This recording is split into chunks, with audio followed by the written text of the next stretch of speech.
Hi, techie friends. Good evening. So, thing is, as such, I said we'll start up with basic programming techniques with the C language. Okay. Anyhow, I don't expect me with my classes as they go on in uh, a classroom. Class రూమ్లో class జరిగినట్లు ఏదో నేను చెప్పుకుంటూ వెళ్తాను. ఆ, మీరు note prepare చేసుకోండి అంటే దానివల్ల ఉపయోగం లేదు. మనం ఎక్కువ ఆలోచించి అర్థం చేసుకోవాలి. అర్థం చేసుకుంటేనే మనకి విషయాలు తెలుస్తాయి. అర్థం చేసుకోకుండా కొన్ని గుర్తుపెట్టుకోవాల్సిన విషయాలు ఉంటాయి, అవి గుర్తుపెట్టుకుంటాం. కొన్ని అర్థం చేసుకోవాల్సిన విషయాలు ఉంటాయి, అవి అర్థం చేసుకుంటాం. అర్థం చేసుకోకుండా గుర్తుపెట్టుకుంటే ఉపయోగం లేదు. ఓకే. ఎనీహౌ, ఒక చిన్న బేసిక్ కాన్సెప్ట్ని అర్థం చేసుకోవడానికి ప్రయత్నం చేయండి. ఒక చిన్న బేసిక్ కాన్సెప్ట్. ఇప్పుడు ఇంట్లో మీరు వంట చేయాలనుకోండి. మీ ఇంట్లో కిచెన్‌లో వంట చేయాలి అంటే మీకు కొన్ని వస్తువులు ఉండాలి. ఆ వస్తువులు లేకుండా మీరు వంట చేయలేరు. ఎలా ఉంటుందనంటే ఏదో ఒక స్టవ్ ఉండాలి. అన్నం చేసుకోవడానికి ఆహ్, పాత్ర ఉండాలి. సాంబార్ చేయడానికి పాత్ర ఉండాలి. గరిటెలు ఉండాలి. చాలా ఇంపార్టెంట్. ఓకే. బాణలి ఉండాలి. పెనం ఉండాలి. అంటే సార్ బియ్యము ఓకే. అవన్నీ మనకు కావాల్సినవి మనం వాడుకోవచ్చు. అది వేరు. బేసిక్‌గా ఇవన్నీ ఉండాలి. స్టవ్ ఉండాలి అంటే అది గ్యాస్ స్టవ్ అయ్యుండొచ్చు, నిప్పుల కుంపటి అయ్యుండొచ్చు, కట్టెల పొయ్యి అయ్యుండొచ్చు, ఎలక్ట్రిక్ స్టవ్ అయ్యుండొచ్చు. But there should be something like a stove. Ah, అన్నం చేసుకోవడానికి పాత్ర కావాలి. పప్పు చేయడానికి పాత్ర కావాల్సిందే. ఆహ్, ఏదైనా ఫ్రైస్ చేసుకోవాలి అంటే బాణలి అనే వస్తువు అక్కడ ఉండాలి. గరిట అనే వస్తువు ఉండాలి. రకరకాల గెరిట్లు ఉండాలి. ఎందుకంటే ఒక రకానికి పనికొచ్చే గెరిట ఇంకో రకానికి పనికిరాదు. అప్పడాలు వేసుకుంటే తీసుకునే గెరిట జల్లెడలాగా ఉంటుంది. ఆ జల్లెడ గెరిట లాంటి దాన్ని పెట్టుకొని అన్నం వేసుకోవచ్చు, no problem. That will do. కానీ రసం వేసుకునేందుకు ఆ గెరిటను వాడతామంటే కుదరదు. కాబట్టి రసానికి ఏదో గిన్నెలాగా ఉన్న గెరిట కావాలి. ఇలా these are all different tools used for cooking. కిచెన్లో వంట చేయాలంటే ఈ టూల్స్ ఉండాలి. Is the first concept. ఇలాగే ఆ, ఏదో సార్, మా ఫ్రెండ్ ఒక అతను, అతనికి ఏ, ఈ చదువులు అబ్బలేదు కాబట్టి అతను వేరే చదువు చదువుకొని అతను ఒక మెకానిక్ షెడ్ పెట్టుకున్నాడు. ఆ, మీరు మీ బండి సర్వీసింగ్ కావాలి అంటే వాడి షెడ్కి తీసుకెళ్తే పనులు అయిపోతాయి. ఓకే. వాడి షెడ్లో ఏమేమి ఉన్నాయి అంటే వాడు మెకానిక్ షెడ్. మెకానిక్ షెడ్ అన్న వెంటనే వాడు స్పానర్ కిట్ పెట్టుకున్నాడు సార్. ఆ, అలాగే కటింగ్ ప్లేయర్ పెట్టుకున్నాడు. స్క్రూ డ్రైవర్స్ పెట్టుకున్నాడు. పదాలు జాగ్రత్తగా వినండి. స్పానర్ కిట్ దేనికి పనికి వస్తుంది అంటే నెట్ బోల్ట్ ఓపెన్ చేయడానికి పనికి వస్తుంది. స్క్రూ డ్రైవర్తో నెట్ బోల్ట్ ఓపెన్ చేయలేరు. ఇప్పుడు స్క్రూలని మీరు కటింగ్ ప్లేయర్తో ఓపెన్ చేయలేరు. ఆ, స్క్రూలని దీంతో కూడా ఓపెన్ చేయలేరు. వాట్ ఈస్ దట్, స్పానర్ తో కూడా ఓపెన్ చేయలేరు. ఆ తర్వాత ఏదో కొంచెం వేస్ట్ క్లోత్ పెట్టుకొని ఉంటాడు. ఆ, సమ్ వాడికి కావాల్సిన టూల్స్. ఇప్పుడు ఈ వీటిలో వాడి దగ్గర స్పానర్ కిట్ లేదనుకోండి, వాడు బైక్ని సరిగా సర్వీస్ చేయలేడు. స్క్రూ డ్రైవర్ లేదనుకోండి, బైక్ని సరిగా సర్వీస్ చేయలేడు. సో దీస్ ఆర్ ఆల్, వీటిని మనం ఏమంటామంటే ఏదో పనిముట్లు. పదాన్ని జాగ్రత్తగా గమనించండి. తెలుగులో పనిముట్లు అని అంటాం. ఇంగ్లీష్లోకి వచ్చేసరికి వాటిని టూల్స్ అని అంటాం. ఈ పదాన్ని కొంచెం జాగ్రత్తగా గమనించండి. ఈ టూల్స్ అంటే కిచెన్లో వంట చేయడానికి టూల్స్ వేరు. ఆ, మెకానిక్ షెడ్లో బైక్ రిపేర్ చేయడానికి వాడు వాడే టూల్స్ వేరు. అంటే వాడి టూల్స్ వాడికి ఉండాలి. అలాగే మన ప్రోగ్రామర్స్, మనకు కూడా ఇలాంటివి కొన్ని టూల్స్ ఉండాలి. ఈ టూల్స్ లేకుండా మనం ప్రోగ్రామింగ్ చేయలేము. సో ఇక్కడ మనం ఐడెంటిఫై చేయాల్సిన విషయం ఏమంటే మనకు కొన్ని టూల్స్ ఉంటే కానీ ప్రోగ్రామ్ చేయలేము అన్నది మనం ఐడెంటిఫై చేయాలి. ఇప్పుడు ఆ టూల్స్ ఎక్కడ ఉంటాయి సార్ అంటే మీరు సి తీసుకుంటే ఆ టూల్స్ అన్నీ సిలో ఉంటాయి. మీరు జావా తీసుకుంటే ఆ టూల్స్ అన్నీ జావాలో ఉంటాయి. మీరు వీబీ తీసుకుంటే ఆ టూల్స్ అన్నీ వీబీలో ఉంటాయి. మీరు హెచ్టిఎంఎల్ వాటితో వర్క్ చేస్తాం సార్, ఆ, మేము అది నేర్చుకుంటున్నాము అంటే దానికి కావాల్సిన టూల్స్ దానిలో ఉంటాయి. సో మీరు ప్రోగ్రామింగ్ చేయబోతున్నారు అంటే అక్కడ మీరు కొన్ని టూల్స్ వాడి కానీ ప్రోగ్రామ్ చేయలేరు. ఇది సంథింగ్ ఇంపార్టెంట్. ఈ పదాన్ని గుర్తుపెట్టుకోండి. ఇప్పుడు ఈ టూల్స్ అన్నీ ఎక్కడ ఉంటాయి అంటే మనకి బేసిక్గా ఇంగ్లీష్లో ఒక పదం ఉంది. ఇప్పుడు ఎలా ఉంటుందంటే మీరు మీ ఇంట్లో కూర్చొని టీవీ చూడగలరు. అదే మీరు కాలేజీలో కూర్చొని టీవీ చూడాలి అంటే కుదరదు. ఎందుకనంటే కాలేజీలో టీవీ లేదు కాబట్టి. మీ ఇంట్లోనే గమనించండి. మీ ఇంట్లో బెడ్రూమ్లో ఏసీ పెట్టున్నారనుకోండి. మీ ఇంట్లో బెడ్రూమ్లో మీరు ఏసీ వాడగలరు. అదే హాల్లో ఏసీ వాడలేరు. ఎందుకంటే హాల్లో ఏసీ లేదు. బెడ్రూమ్లో మాత్రమే ఉంది. కిచెన్లో ఏసీ లేదు. కిచెన్లో ఏసీ వాడలేరు. ఇప్పుడు ఆ, మీ బెడ్రూమ్లో ఏ వస్తువులైతే ఉన్నాయో అవన్నింటినీ కలుపుకొని మీరు ఒక పదం వాడతారు. ఎన్వైర్మెంట్. సే బెడ్రూమ్ ఎన్వైర్మెంట్, కిచెన్ ఎన్వైర్మెంట్. మీ బెడ్రూమ్ ఎన్వైర్మెంట్లో ఏసీ ఉంటుంది, బెడ్ ఉంటుంది, బెడ్షీట్స్ ఉంటాయి, పిల్లోస్ ఉంటాయి, వార్డ్రోబ్ ఉండొచ్చు, బట్టలు మార్చుకోవడానికి బట్టలు ఆ, ఎత్తిపెట్టే ర్యాక్, బీరువా, అల్మరా. అంతేగాని మీ బెడ్రూమ్ ఎన్వైర్న్మెంట్లో బాణలి, గరిట ఇవి పెట్టి ఉండరు. సో బాణలి, గరిట అవన్నీ ఎక్కడ ఉంటాయనంటే కిచెన్ అనబడే రూమ్ యొక్క ఎన్వైర్న్మెంట్లో ఉంటాయి. ఈ ఎన్వైర్న్మెంట్ అన్న పదాన్ని చాలా జాగ్రత్తగా గుర్తుపెట్టుకోండి. ఎందుకనంటే ఈ పదాన్ని ఎవరు డిస్కస్ చేయరు. ఈ పదాన్ని ఎవరు డిస్కస్ చేయరు కాబట్టి అలాంటి వస్తువు ఒకటి ఉంది అన్న సంగతి మనకు తెలియదు. ఎప్పుడో సి నేర్చేసుకొని ఆ తర్వాత అక్కడెక్కడో C++ నేర్చుకొని థర్డ్ ఫోర్త్ సెమిస్టర్లో బీటెక్లో అయితే ఈవెన్ బీఎస్సీ బీసీఏలో కూడా థర్డ్ సెమిస్టర్ ఫోర్త్ సెమిస్టర్ అక్కడెక్కడో జావా రన్ టైమ్ ఎన్వైర్న్మెంట్ అని అంటాడు. అప్పుడు వచ్చేసరికి మనకి అదేదో చెప్తారు సినిమా డైలాగ్ లాగా, పండుగాడు కొట్టినాడు దిమ్మ తిరిగి మైండ్ బ్లాంక్ అయింది, జావా చాలా కష్టము. ఎందుకంటే ఎన్వైర్న్మెంట్ అనే పదం ఇక్కడ వినలేదు మీరు. ఇక్కడ ఎన్వైర్న్మెంట్ అనే పదాన్ని వాడలేదు అంతే కానీ ఎక్కడైనా ఏ ఎన్వైర్న్మెంట్ అయినా దాని environment. For example MS Word open చేస్తే ఎంఎస్ వర్డ్ ఎన్వైర్న్మెంట్లో you have lot many tools. పైన బోల్డ్ చేయడానికి, అండర్లైన్ చేయడానికి, ఇటాలిక్, కలర్స్, ఫాంట్ ఎక్సెట్రా ఇవన్నీ రకరకాల tools available in Word environment. So మీరు ఎక్సెల్ ఓపెన్ చేస్తే you got Excel environment, Paint open చేస్తే పెయింట్ ఎన్వైర్న్మెంట్, ఇప్పుడు నోట్ ప్యాడ్ ఓపెన్ చేశాను నోట్ ప్యాడ్ ఎన్వైర్న్మెంట్, అలాగే సి ఓపెన్ చేస్తే సి ఎన్వైర్న్మెంట్, జావా ఓపెన్ చేస్తే జావా ఎన్వైర్న్మెంట్. ఎన్వైర్న్మెంట్ చిన్న తేడా ఎక్కడ వస్తుంది అంటే మీరు నోట్ ప్యాడ్ ఎన్వైర్న్మెంట్లో ఏదైనా టైప్ చేసి సేవ్ చేశారనుకోండి. ఆ ఫైల్ సేవ్ అయినప్పుడు ఆ ఫైల్కి ఎక్స్టెన్షన్ వస్తుంది. ఏదో ఏబీసీ అని పేరు పెట్టారు, ABC.txt అని ఎక్స్టెన్షన్తో ఫైల్ సేవ్ అవుతుంది. ఈ ఎక్స్టెన్షన్ ఎందుకు పనికొస్తుంది అంటే అది ఎలాంటి ఫైల్ అని చెప్పడానికి పనికొస్తుంది. ఫైల్ పేర్లకి ఎక్స్టెన్షన్లు ఉంటాయి. వర్డ్లో టైప్ చేస్తే .docx, ఎక్సెల్లో సేవ్ చేస్తే .xlsx, పవర్ పాయింట్లో సేవ్ చేస్తే PPTX. కాస్త ఒక 10 సంవత్సరాల ముందు .ppt.doc.xlxs ఇలా మాత్రమే ఉండేటివి. ఇప్పుడు ఆ చివరిలో ఎక్స్ అని కూడా పెట్టినాడు, ఎక్స్టెండెడ్ వర్షన్ అని. సో ఇప్పుడు నోట్ ప్యాడ్లో టైప్ చేసింది మీ ఫైల్ మీకు డెస్క్టాప్ మీద కనిపిస్తోంది అనుకోండి, మీరు సేవ్ చేసిన చోట మీరు దాన్ని డబుల్ క్లిక్ చేస్తే అది ఓపెన్ అవుతుంది. ఎక్కడ ఓపెన్ అవుతుంది అంటే నోట్ ప్యాడ్ ఎన్వైర్న్మెంట్లో ఓపెన్ అవుతుంది. మీరు వర్డ్ ఓపెన్ చేస్తే వర్డ్ ఎన్వైర్న్మెంట్ ఓపెన్ అయింది, ఒక ఫైల్ టైప్ చేసి సేవ్ చేశారు, అది మీకు ఏదో ABC.resume.docx అని సేవ్ అయింటుంది. ఆ ఫైల్ని మీరు డబుల్ క్లిక్ చేస్తే అది ఓపెన్ అవుతుంది. ఎక్కడ ఓపెన్ అవుతుంది అంటే వర్డ్ ఎన్వైర్న్మెంట్లోనే ఓపెన్ అవుతుంది. కానీ .docx అదే వర్డ్లో సేవ్ చేసిన ఫైల్ ఎక్సెల్ ఎన్వైర్న్మెంట్లోనో పెయింట్ ఎన్వైర్న్మెంట్లోనో ఓపెన్ అవుతుంది. దీని ఎన్వైర్న్మెంట్ దానిది. ఆ ఎన్వైర్న్మెంట్లో దానికి సంబంధించిన టూల్స్ అన్నీ ఉంటాయి. ఈ పదాన్ని గుర్తుపెట్టుకొని సారీ. ఇప్పుడు సి కానీ C++ కానీ జావా కానీ ఏ ప్రోగ్రామింగ్ లాంగ్వేజ్ అయినా కానీ ఆ ప్రోగ్రామ్ని మీరు రన్ చేశారనుకోండి, లో లెవెల్ కోడ్ ఫైల్, సే మెషిన్ కోడ్ ఫైల్, దానిని మీరు డబుల్ క్లిక్ చేస్తే అది నోట్ ప్యాడ్లో ఫైల్ లాగా ఓపెన్ అవ్వదు. ఇది something important.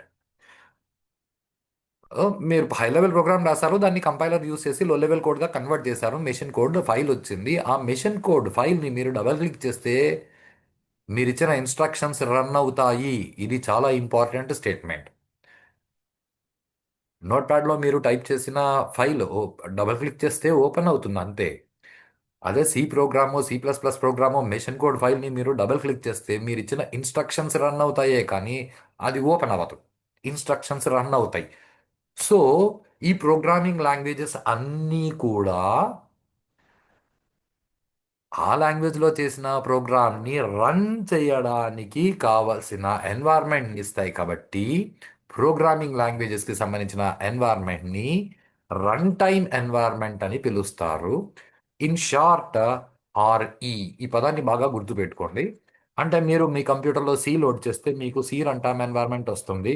C plus plus load చేస్తే C plus plus run time environment వస్తుంది. మీరు మీ కంప్యూటర్లో జావా ఇన్స్టాల్ చేస్తే మీకు జేఆర్ఈ వస్తుంది. ఈ పదాలు జాగ్రత్తగా వినండి. సి దగ్గరికి వచ్చినప్పుడు సిఆర్ఈ అనే పదాన్ని వాడలేదు. జావా దగ్గరికి వచ్చేసరికి జేఆర్ఈ అనేది స్టాండర్డ్ అబ్రివియేషన్గా వాడినారు. JRE Java run time environment that includes two components API application programming interface. JVM Java virtual machine ఇలా okay. There are lot many things but అంటే జావాలో మాత్రమే జేఆర్ఈ ఉంది కదా సార్, సిలో సిఆర్ఈ లేదు కదా సార్ అంటే సి తయారు చేసినప్పుడు ఆ రోజుల్లో ఈ పదాన్ని వాడలేదు కాబట్టి మీ పుస్తకాల్లో ఆ పదాలు లేవు. ఆ పుస్తకాల్లో ఆ పదాలు లేవు కాబట్టి అవి లేవు అని మీరు అనుకోవద్దండి. అవి ఉన్నాయి is something important. So word ఎన్వైర్న్మెంట్లో వర్డ్కి కావాల్సిన టూల్స్ ఉన్నాయి. సి ఎన్వైర్న్మెంట్లో సికి కావాల్సిన టూల్స్ ఉన్నాయి. జావా ఎన్వైర్న్మెంట్లో జావాకి కావాల్సిన టూల్స్ ఉన్నాయి. టూల్స్ ఎక్కడైతే ఉన్నాయో అవన్నీ కూడా ప్రోగ్రామింగ్ లాంగ్వేజెస్కి సంబంధించిన టూల్స్ ఎక్కడైతే ఉన్నాయో దానిని రన్ టైమ్ ఎన్వైర్న్మెంట్ అని అంటారు. ఇది మొట్టమొదటి స్టేట్మెంట్. ఇప్పుడు ఈ టూల్స్కి ఒక్కొక్క ఎన్వైర్న్మెంట్లో ఒక్కొక్క పేరు వాడినారు. టూల్స్ అన్నా, టోకెన్స్ అన్నా, బిల్డింగ్ బ్లాక్స్ అన్నా, ఇవన్నీ సే సినానిమ్స్. ప్రాబ్లం ఎక్కడ అంటే బిల్డింగ్ బ్లాక్స్ ఇంకా ఒక పదం వాడతారు. So run time environment components. ఎందుకంటే జావా దగ్గరికి వెళ్ళిన వెంటనే జేఆర్ఈ కాంపోనెంట్స్ అని వాడతారు. అంటే జావాలో టోకన్స్ లేవా అని ఒక డౌట్ వస్తుంది. సి దగ్గరికి వచ్చిన వెంటనే సిఆర్ఈ అన్న పదం వాడరు. C run time environment components అన్న పదము వాడరు. సిలో టోకెన్స్ ఆఫ్ సి ఏదో పెద్ద లిస్ట్ బట్టి పడతారు. అండ్ గూగుల్లో వాళ్ళు ఎవరో అప్పుడు ప్రోగ్రామింగ్ లాంగ్వేజెస్ చేసినప్పుడు వాళ్ళు స్టాండర్డ్స్ చెప్పినారు కాబట్టి ఆ స్టాండర్డ్స్ ప్రకారమే టోకన్స్ ఉండాలి. ఇలాంటి పిచ్చి పిచ్చి మాటలు చాలా ఉన్నాయండి. సి తయారు చేసినప్పుడు వాడు కొన్నింటిని టోకెన్స్ అన్నాడు, కొన్నింటిని టోకెన్స్ అనలేదు. జావా దగ్గరికి వచ్చేసరికి కొన్ని టోకెన్స్ అయినాయి, కొన్ని ఇంకొన్ని ఇంకొన్ని టోకెన్స్ పెరిగినాయి. ఇవన్నీ పిచ్చి మాటలు. ఇలా కాకుండా ఒక స్టాండర్డ్ స్పెసిఫికేషన్ ప్రకారం విషయాలని పట్టుకోవడానికి ప్రయత్నం చేయండి. నేను సి చెప్పిన వాడు చెప్పింది మాత్రమే కరెక్ట్, జావా చెప్పింది జావా తయారు చేసిన వాడు జావాలో చెప్పింది తప్పు అని నేను అన్నాడు. ఏ టైంకి వాడికి ఏది టెక్నికల్ పదం అనిపించిందో వాడు అది చెప్పాడు. మనం కామన్ సెన్స్ అప్లై చేసి విషయాలని అర్థం చేసుకోవాలి. Is something important. అదే మీరు హెచ్టిఎంఎల్ జావా స్క్రిప్ట్ వీటి దగ్గరికి పోతే అక్కడ టోకెన్స్ అనే పదము వాడరు, రన్ టైమ్ ఎన్వైర్న్మెంట్ కాంపోనెంట్స్ అనే పదము వాడరు. అక్కడ బిల్డింగ్ బ్లాక్స్ అని అంటారు. మీకు ఏ పదము వాడినా కూడా అక్కడ కాన్సెప్ట్ ఒకటే. వాడు నీళ్లు తాగు అన్నా, ఆ, పానీ పియు అన్నా, డ్రింక్ వాటర్ అన్నా అక్కడ కాన్సెప్ట్ ఒకటే. అక్కడ వాటరు, ఇక్కడ పానీ, అక్కడ నీళ్లు, తమిళనాడుకు పోతే తన్ని. అవి అలా కాదండి. అన్నీ ఒకటే. ఈ విషయాన్ని కరెక్ట్గా అర్థం చేసుకోండి. సో సి రన్ టైమ్ ఎన్వైర్న్మెంట్లో చాలా కాంపోనెంట్స్ ఉన్నాయి. ఆ కాంపోనెంట్స్ని సి లాంగ్వేజ్ తయారు చేసినప్పుడు ఆ రోజుల్లో టోకెన్ అనే పదము అలవాటులో వాడుకలో ఉండింది కాబట్టి వాళ్ళు టోకెన్స్ ఆఫ్ సి అని వాళ్ళు వాడడం మొదలుపెట్టారు. జావా వచ్చే టైంకి టోకెన్ అన్న పదం కాస్త పాత చింతకాయ పచ్చడైంది కాబట్టి లేటెస్ట్ ట్రెండ్ కొత్త పదం వాడదాము అని జేఆర్ఈ కాంపోనెంట్స్ అని అన్నారు. ఈ హెచ్టిఎంఎల్ తయారు చేసినప్పుడు ఆ రోజుల్లో వాటికి ఊరికే ట్యాగ్స్ అని పేరు పెట్టారు. ఆ తర్వాత అది బాగా వాస్ట్గా తయారైన తర్వాత ఈ ఈ హెచ్టిఎంఎల్ తయారు చేసిన వాళ్ళు ఇప్పుడు దాన్ని మేనేజ్ చేస్తున్న వాళ్ళ ఓకే బిల్డింగ్ బ్లాక్స్ అనే పదం వాడడం మొదలు పెట్టినారు. ఇదేదో సంథింగ్ లైక్ ఆ, మేము రెడ్డిస్ అండి, నేను సోన్స్ రెడ్డి అని పేరు పెట్టుకున్నారు, వాళ్ళకి క్యాస్ట్ ఫీలింగ్ వాళ్ళు నాయుడు అని పేరు పెట్టుకున్నారు, అట్లా అట్లా క్యాస్ట్ ఫీలింగ్ లాగా ఆ రోజుల్లో వాళ్ళకి అనిపించింది, వాళ్ళు అట్లా పెట్టుకున్నారు అంతే. తప్పితే సో రెడ్డి గొంతుకు వస్తే మనిషే చేస్తాడు, సో నాయుడు గొంతుకు వస్తే మనిషే చేస్తాడు, సో ఖాన్ గొంతుకు వస్తే మనిషే చేస్తాడు, ముస్లిం చావడు, రెడ్డి చావడు, నాయుడు చావడు, మనుషులు చేస్తారు. ఈ కాన్సెప్ట్ని అర్థం చేసుకోండి. ఇవన్నీ కూడా రన్ టైమ్ ఎన్వైర్న్మెంట్లో ఉన్న రకరకాల టూల్స్. ఆ టూల్స్ని వాడుకొని మనం ప్రోగ్రామింగ్ చేయాలి. So C run time environment components, వీటిని these are called tokens of C. ఇప్పుడు ఇదే స్టేట్మెంట్ నేను HTML చెప్పేటప్పుడు HTML run time environment components these are called building blocks of HTML అని చెప్తాను. జావా నేర్పించేటప్పుడు Java run time environment components these are called JRE components అని చెప్తాను. అంతకంటే పెద్ద తేడా ఏం లేదండి, ఇదే కరెక్ట్. వాడు పానీ అని పిలిచాడా, తన్ని అని పిలిచాడా, నీళ్ళని పిలిచాడా, దాని గురించి తల బాదుకొని గూగుల్లో వెతికి మా టెక్స్ట్ బుక్లో మా సార్ ఇదే చెప్పాను, మీ సార్ చెప్పింది కరెక్టే, నేను మీ సార్ తప్పు చెప్పారని నేను అన్నది, మీ సార్ తెలుగులో నీళ్ళని అంటారు అని చెప్పాడు అంతే. అది కరెక్టే. తమిళ్లో నీళ్లు అని అనరు. తమిళనాడుకు పోయి తన్ని అని అడిగితే అక్కడ కూడా మళ్ళీ దానికి రెండు అర్థాలు ఉన్నాయి. మాట్లాడుకునే స్టాండర్డ్ని బట్టి తన్ని అని అంటే నీళ్లు అని అర్థము. ఆ, కొంచెం లోకల్ పీపుల్ తన్ని అంటే వాళ్ళు మందు కొట్టడం గురించి మాట్లాడుకుంటున్నారని అర్థం. అదే ఆంధ్ర ప్రాంతానికి వచ్చి తన్ని అంటే నేను తంతాను అని మనం అంటాము. ఇలా కాన్ఫ్లిక్ట్స్ లేకుండా కరెక్ట్ విషయాలని పట్టుకోవడానికి ప్రయత్నం చేయండి. సో టోకెన్స్ ఆఫ్ సి అన్నిటికంటే చాలా ఇంపార్టెంట్, ఫస్ట్ అర్థం చేసుకోవాల్సిన టోక్ అనేది అంటే keywords. Key keywords are really something that you are suppose to understand correctly. Keywords అంటే జనరల్గా పూర్తి సెంటెన్స్ ఎవరు వాడరు, రిజర్వ్డ్ వర్డ్స్. జనరల్గా ఫిల్ ఇన్ ది బ్లాంక్స్లో చెప్పినట్లు రిజర్వ్డ్ వర్డ్స్ అని అంటారు. ఇది అంత చిన్న విషయం కాదు, ఇది చాలా పెద్ద విషయం. ఇది చాలా పెద్ద విషయం అని అర్థం చేసుకోవడానికి ఒక చిన్న స్టేట్మెంట్ చెప్తాను, జాగ్రత్తగా వినండి. ఆ, ఒక కాలేజీలో ఒక అతను ఉన్నాడు అనుకుందాం. అతను టీచింగ్ స్టాఫ్ కాదు, non teaching staff. Non teaching staff కూడా కాదనుకోండి, ఆ కాలేజీ ఓనర్ ఎవరైతే ఉన్నారో ఆ ఓనర్కి డ్రైవర్ అనుకోండి. ఆయనకు డ్రైవరు ప్లస్ ఆయనకు పిఏ ప్లస్ ఏం చదువుకున్నాడు అంటే ఏదో 8th పాస్ 10th ఫెయిల్ అనుకో, లేదా 10th పాస్ ఇంటర్ ఫెయిల్ అనుకో. అంటే ఈ వీడియో వింటున్న వాళ్ళకంటే కూడా చాలా తక్కువ స్థాయిలో ఉన్న అతను, చాలా తక్కువ చదువుకున్న అతను, కానీ అతను అంటే మీ కాలేజీ ఓనర్కి చాలా నమ్మకము అని అనుకోండి. అప్పుడప్పుడు ఓనర్కి కొన్ని చిన్న చిన్న సలహాలు కూడా ఇస్తూ ఉంటాడు, మీ ఓనర్ కూడా దాన్ని పాటిస్తూ ఉంటాడు. ఎందుకంటే అతను నమ్మదగిన మనిషి అయినాడు. ఇప్పుడు ఏదో కాలేజీలో ఫీజు కట్టాలి, మీరు వెళ్ళారు. సారీ, మీ డిపార్ట్మెంట్ లెక్చరర్ లేదమ్మా, నిన్న లాస్ట్ డేట్ అయిపోయింది, ఈ రోజే లాస్ట్ డేట్, ఈ రోజు కట్టలేదంటే రేపటి నుంచి ఫైన్తో కట్టాలి. మీరు మీ నాన్నగారేమో రేపు ఇస్తాను ఫీజు అనేసి అన్నారు. మీరు హెచ్ఓడి దగ్గరికి వెళ్ళినారు, అయినా పర్మిషన్ ఇవ్వలేదు. ఏదో తల దించుకొని డల్గా వస్తున్నారు. వస్తుంటే ఆ డ్రైవర్ కనిపించాడు, సే 8th పాస్ 10th ఫెయిల్ వ్యక్తి. ఏమి డల్గా ఉన్నావు అని అడిగాడు. మీరు ఏం లేదు, ఫీజు కట్టాలి, ఈరోజు లాస్ట్ డేట్, నాన్న డబ్బులు అడ్జస్ట్ అవ్వలేదు, రేపు లేకపోతే ఎల్లుండి కడతానన్నారు.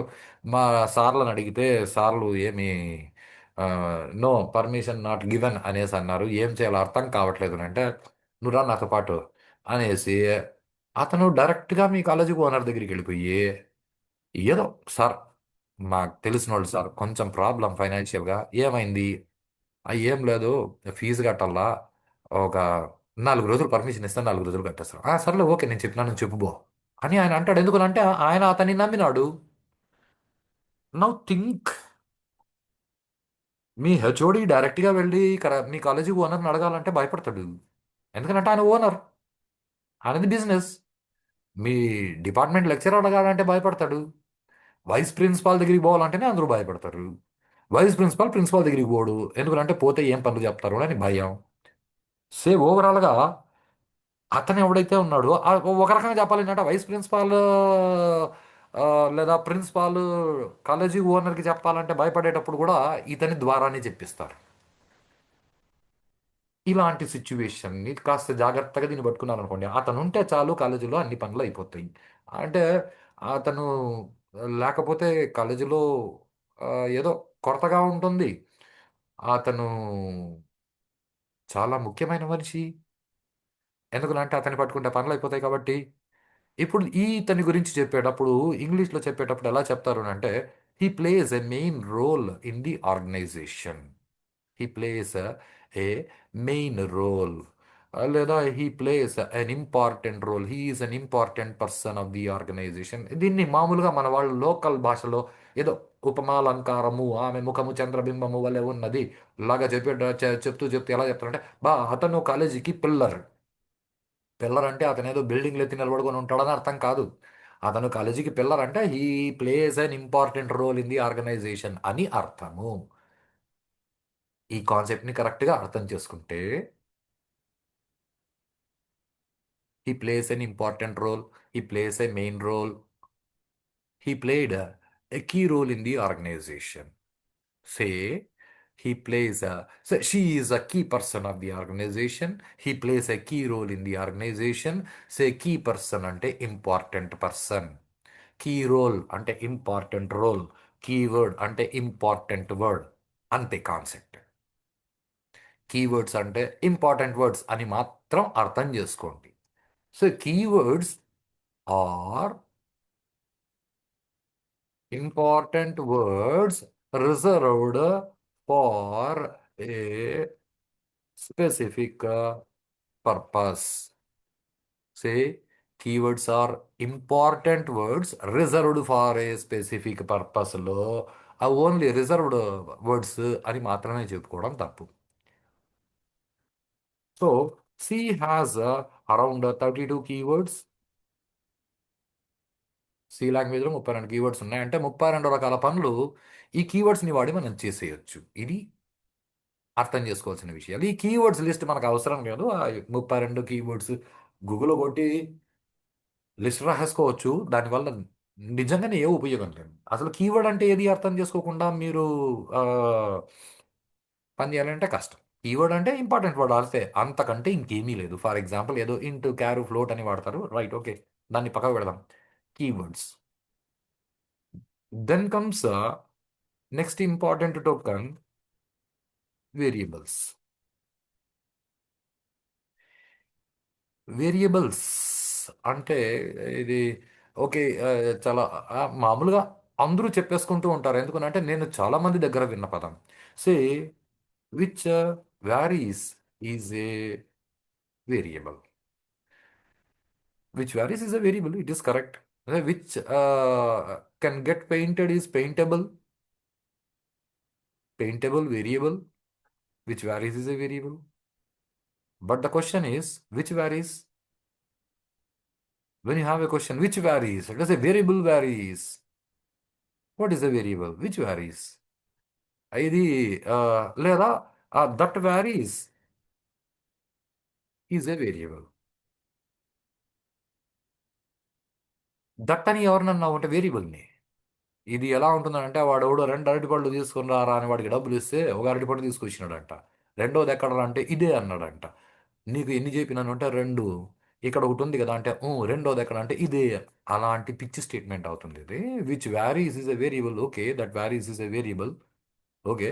దట్ అని ఎవరినన్నారు, విచ్ అని ఎవరినన్నారు అంటే వేరియబుల్ని అని అనొద్దండి. ఇవన్నీ పిచ్చి స్టేట్మెంట్లు అవుతాయి. అలా కాకుండా ఫర్ ఎగ్జాంపుల్ మీరేదో మీ పక్క ఊరికి వెళ్ళాలనుకోండి. మీ పక్క ఊరికి వెళ్ళాలి అంటే ఏదో ఆటో ఎక్కి వెళ్ళిపోతారు, లోకల్ ఆటోలు దొరుకుతున్నాయి, లేదా ఏదో ఆర్టీసీ బస్ అలా వస్తుంది, బస్ స్టాప్లో నిలబడ్డారు, బస్ ఎక్కి వెళ్ళిపోయారు, బాగానే ఉంది. ఏదో ఒక 10 అవర్స్, 12 అవర్స్, 20 అవర్స్ వెళ్ళాలనుకోండి. For example Bengaluru to Hyderabad, Chennai to Hyderabad ఇలా వెళ్ళాలనుకోండి, లేదా హైదరాబాద్ టు తిరుపతి, మీరు అలా బస్సు వస్తుంటే ముందర చెయ్యి ఆపి చెయ్యి ఊపితే వాడు బస్సు ఆపితే మీరు ఎక్కి ఆ, అలా ఉండదండి. అక్కడ సిస్టమేటిక్ వేలో మీరు వర్కౌట్ చేయాల్సి ఉంటుంది.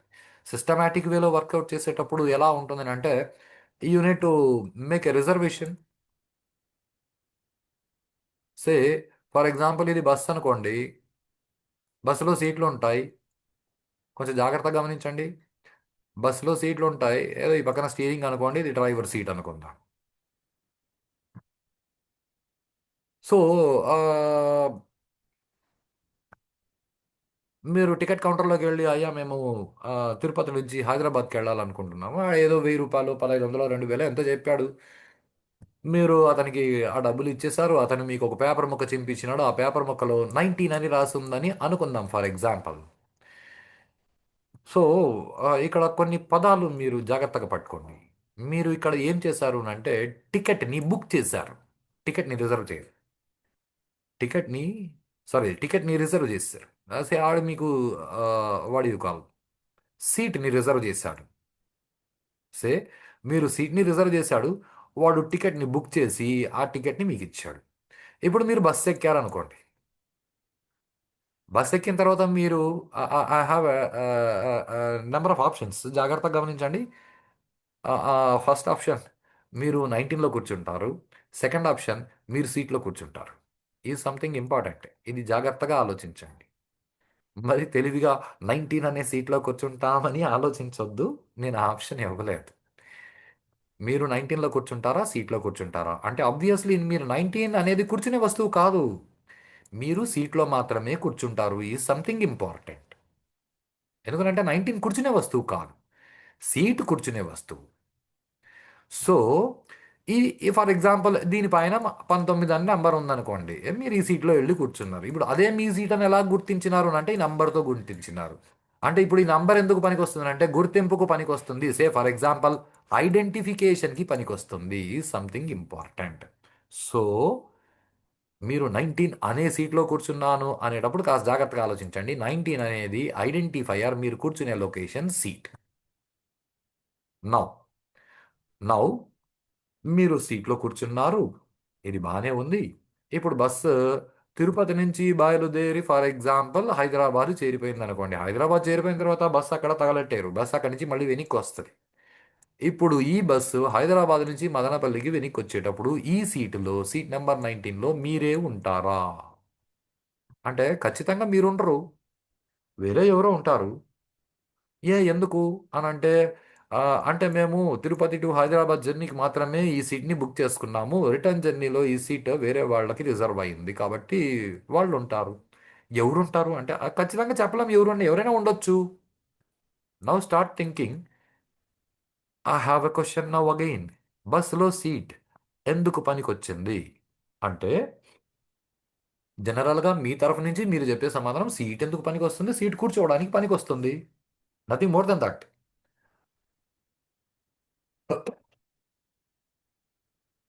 సారీ.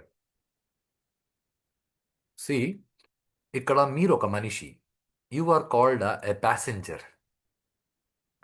కానీ ఈ బస్సుకి ఇంకొక మనిషి ఉన్నాడు. వాడు ఓనర్. ప్యాసింజర్కి ఈ సీట్ ఎందుకు పనికొచ్చింది అంటే ఆ, కూర్చోవడానికి. కానీ ఈ ఓనర్ అదే సీటు గురించి ఏం ఆలోచిస్తాడు అని మీరు ఆలోచించడం మొదలు పెట్టారనుకోండి. ఈ ఓనర్ ఈ సీటు గురించి ఏం ఆలోచిస్తాడంటే ఒక్కొక్క సీటు ఒక్కొక్క మనిషిని స్టోర్ చేసుకుంటుంది. ఈ పదాన్ని జాగ్రత్తగా గమనించండి. ఓనర్ ఆలోచన ఎలా ఉంటుందంటే ఒక్కొక్క సీట్ ఒక్కొక్క మనిషిని స్టోర్ చేసుకుంటుంది. బస్సు కెపాసిటీ ఎంత బానంటే మనుషుల్ని కూర్చోబెట్టి చూడరు ఎన్ని సీట్లు ఉన్నాయి అని చెప్తారు అక్కడ. సో సీట్లు ఎందుకు పనికి వస్తాయంటే మనుషుల్ని స్టోర్ చేసుకుంటాయి.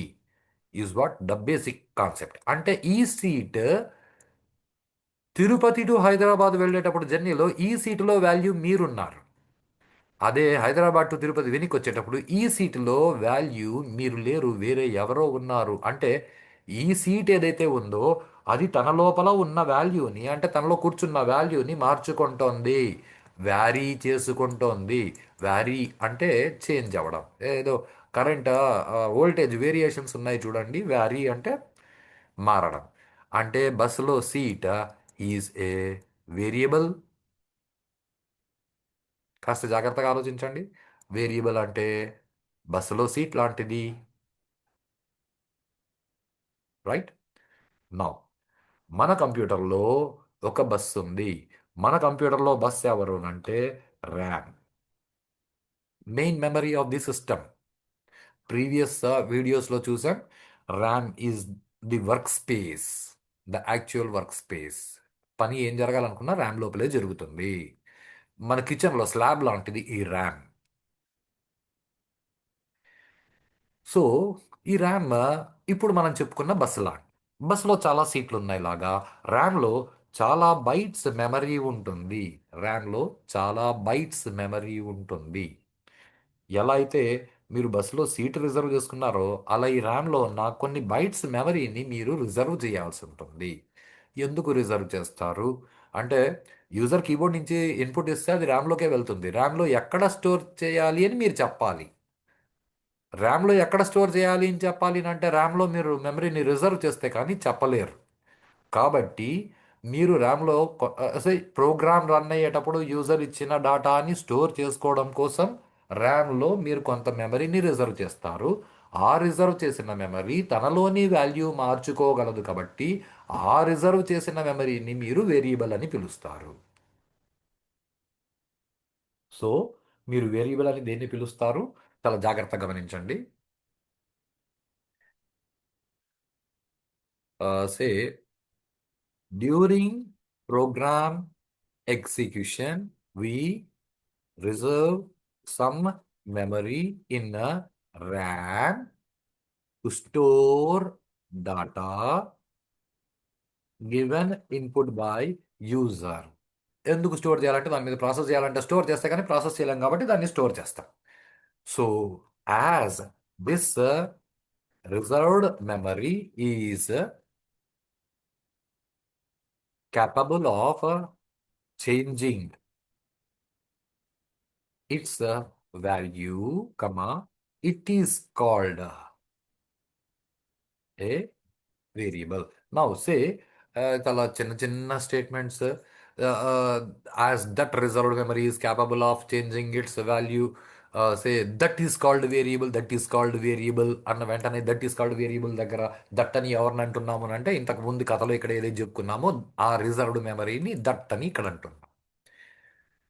ఇప్పుడు ఆలోచించండి, ఈ ఒక్క పదాన్ని పట్టుకొని that is variable, that varies is a variable, which varies అంటే రిజర్వ్డ్ మెమరీ అని అర్థం చేసుకోవడం చాలా ఇంపార్టెంట్.